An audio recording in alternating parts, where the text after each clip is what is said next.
Hey everybody, so today we are going to be going over what the heck is a vector. And the reason I wanted to make this video is it is such an integral part to graph embeddings or semantic search or getting into those deep elements of anything that you have from a content perspective. And yet it's pretty elusive because it's a really hard thing to Google. So I wanted to take this opportunity to walk you through how I describe what a vector is, why it's important, and how to talk to your stakeholders about this. But first, we're going to go through, if you Google this, what does it say? It's basically a mathematical formula is what the summary is. But let us read together. An array list of numbers that represent data, like a word, image, or even a complex object. Like what? As a mathematical point in a high-dimensional space. High-dimensional space does not help literally anybody understand what this means.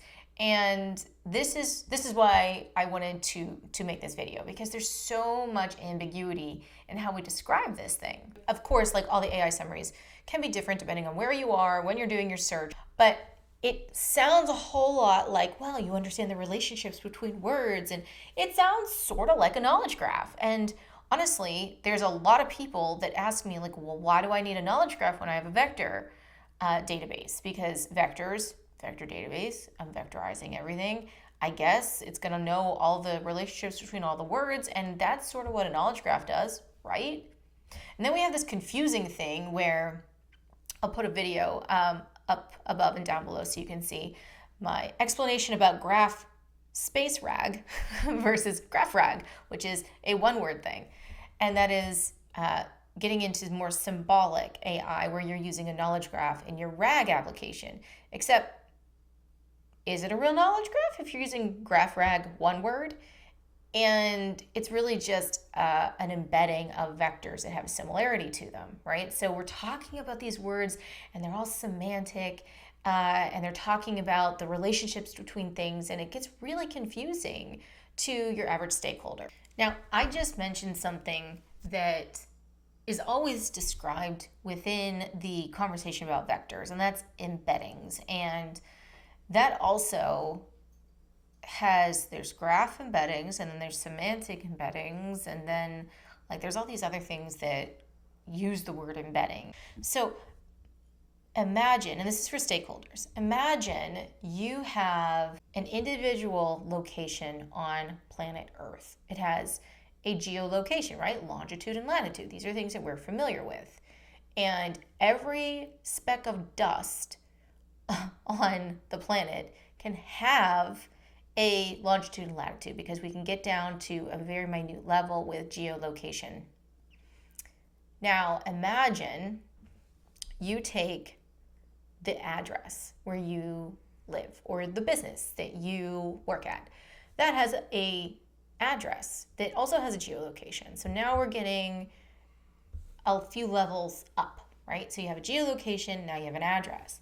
Now that address is in a state or a city, and it's in a country, and all of those countries are on planet Earth. And so you can see that we're now kind of building out the context. And so any geolocation has a relation to other geolocations. That's how maps work.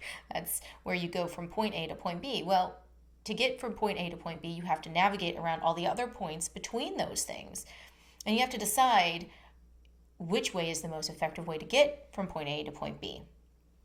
So all of these data points, all these nodes, if you will, can be described as a vector. It is a address. It is a geolocation of a thing in a very specific place on Earth.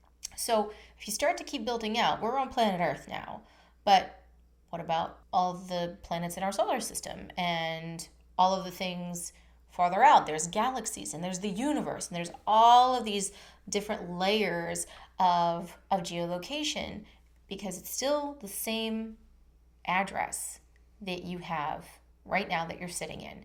But as you think about the context, you can start to see how it grows in context of where in relation to all of these other things you are.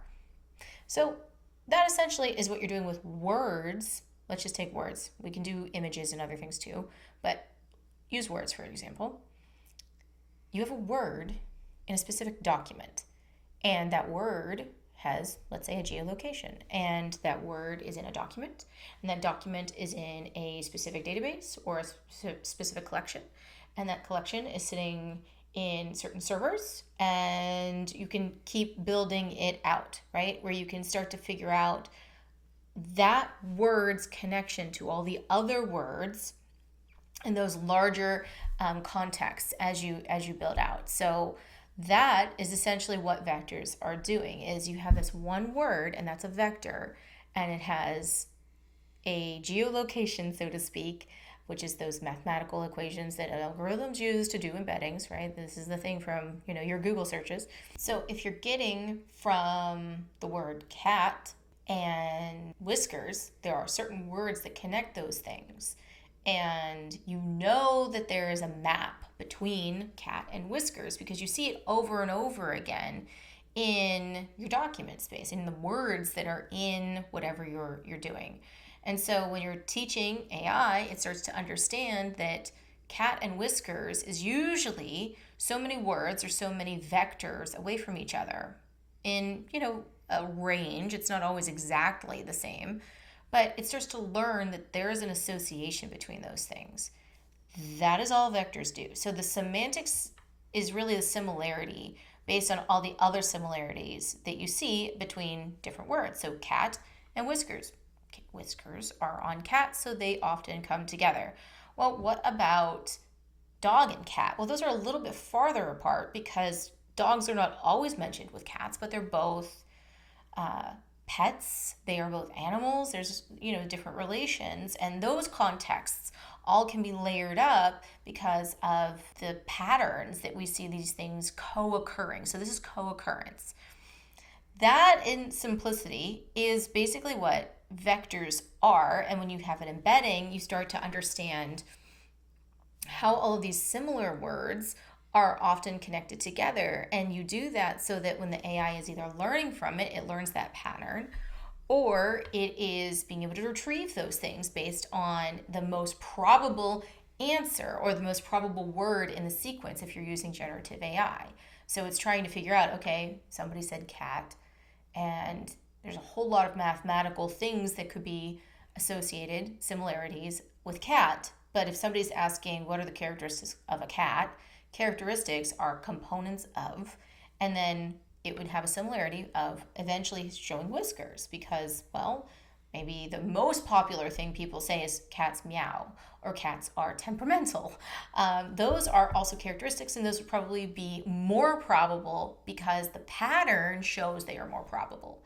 So that is essentially what vectors are doing. And when you have that vector embedding, it's just trying to show you all of the pre-calculated most similar things so you don't have to do that calculation over and over and over again because it's the same commonalities. It's the same patterns that people are asking about when they're asking about cats and characteristics. So now let's talk about the knowledge graph side of this, where it's a similar approach, except instead of having a random vector, you have a named vector. So instead of just having your address, you have a label on that saying this is Ashleigh Faith's household.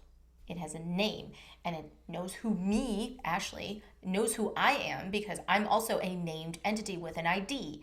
And so we understand those things because now we can resolve the things that are vectors when they are named entities or things that we want to label as something very specific so that the AI, when it's using those vectors, is more accurate because it knows exactly which Ashleigh Faith you're talking about because we've told it that I am the specific Ashleigh Faith. So when it sees more examples of me from a knowledge graph and in a vector, if the vectors have been then resolved, that's where you're going to see higher statistical probabilities of this is the exact Ashleigh Faith and these are the patterns I know associated with her. So you can have a whole vector embedding of the Ashleigh Faith me instead of a different Ashleigh Faith.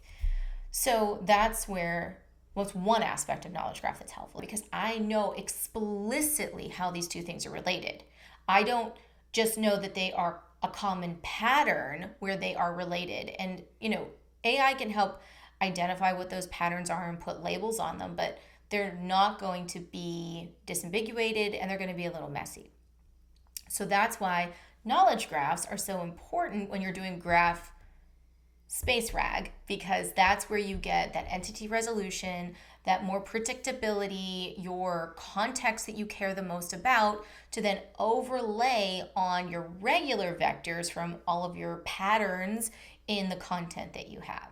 So this is how I describe vectors and the difference between vectors and knowledge graph. And so I hope this video has been helpful.